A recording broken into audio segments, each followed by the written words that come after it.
Good morning, Lighthouse. Great to be chatting with you again. And today is kind of the last day that I'm going to be talking about the last aspect of what it means to father someone or to mother someone or to disciple someone in the Lord. And that is what Paul says to Timothy and to Titus. He says this to Timothy. He says, preach the word in 2 Timothy chapter 4 and verse 2. Preach the word. Be prepared in season, out of season.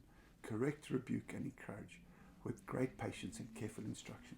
For the time will come when men will not put up with sound doctrine. Instead, to suit their own desires, they will gather around them a great number of teachers who will tell them what the itching ears want to hear. And so that's quite an interesting encouragement that Paul gives to Timothy there. And I want to talk about sometimes people need to be rebuked. And again, people need a lot of encouragement. People need a lot of teaching. They need some correction, and then they need even less rebuke. But there is time when all of us need to be rebuked.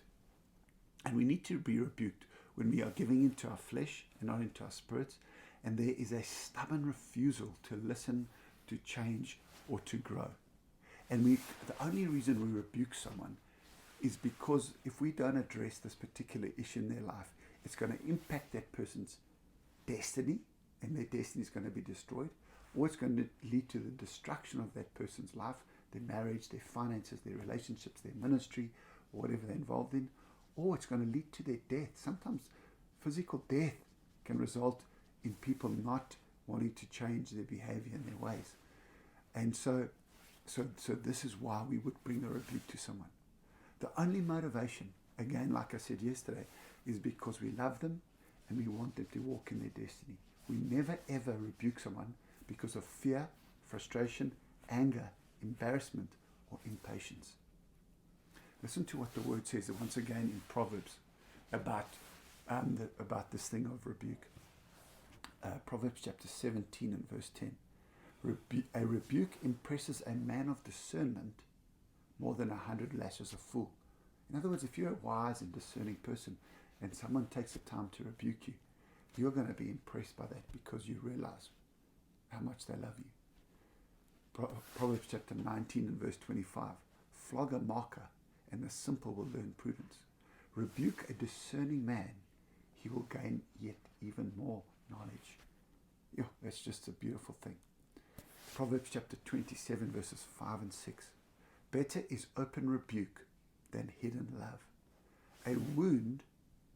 Wounds from a friend can be trusted, while an enemy multiplies kisses. This is one of my favorite scriptures, and one I use often when I'm speaking to someone and needing to bring a correction or a rebuke. It's like that I try and help them to understand, listen, I love you, and I may wound you today. The only reason I'm wounding you is because I'm your friend, and you can trust me, and I love you, and I'd rather give you an open rebuke than hidden love. And then it says that an enemy multiplies kisses. The Bible says that the man who flatters people is not always got the right motive. Are you with me? And so, my friend, when you receive an open rebuke from someone who you love and trust and you've got a good relationship with, I want to encourage you to pay attention to it. Proverbs chapter 25 and verse 12 says, like an earring of gold or an ornament of fine gold is a wise man's rebuke to a listening ear. Now just keep in mind, when we're rebuking people, it's got to be done with the authority of Scripture. It's got to be done with great patience, with careful instruction, and for that person's good. And so a wise man's rebuke is like a gold earring to a listening ear. Proverbs 28 verse 23. He who rebukes a man will in the end gain more favor than he who has a flattering tongue. Isn't that incredible?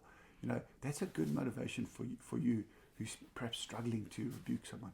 I want to tell you, the truth is that if it's an honest, genuine rebuke and it's a needed one, that person, if they're humble, open, and teachable, you will find yourself having more favor with them after you've given them the rebuke than you had before. And so that to me is so important and so powerful, isn't it? You know, and then listen to this, Proverbs chapter 29 and verse 1. A man who remains stiff-necked after many rebukes will suddenly be destroyed without remedy. There was a particular man that I had been discipling in the life of the church, and there were some issues in his life, and some pretty hectic ones, and we'd been dealing with them. And he started, when we started to meet and we started to chat, he started to mock, and he started to laugh at me and some of the things that I was trying to say to him. And this man ended up dying, and it was a sudden, quick death. And a few days after his death, I was reading the Bible, and I came to this verse, and the fear of God hit me, because really I felt like the Lord was saying to me, that man, this verse was fitting to him, that he was, after many rebukes, he was remaining stiff-necked, and in a sense the Lord had to take him out, because he wasn't responding to the Lord or to the Lord's servant. And that was quite a scary thing for me to witness and to go through. Just one last scripture that I want to share with you, and it's not in my notes here, so you just have to bear with me as I get it up. But it's Psalms. It's found in Psalm 141, and it's just an incredible fitting way to end this time. Psalm 141 and verse 5. Let a righteous man strike me, it is a kindness. Let him rebuke me, it is like oil on my head. My head will not refuse it. You see, my friend, when you've got someone that loves you, that is for you, that is fighting with you,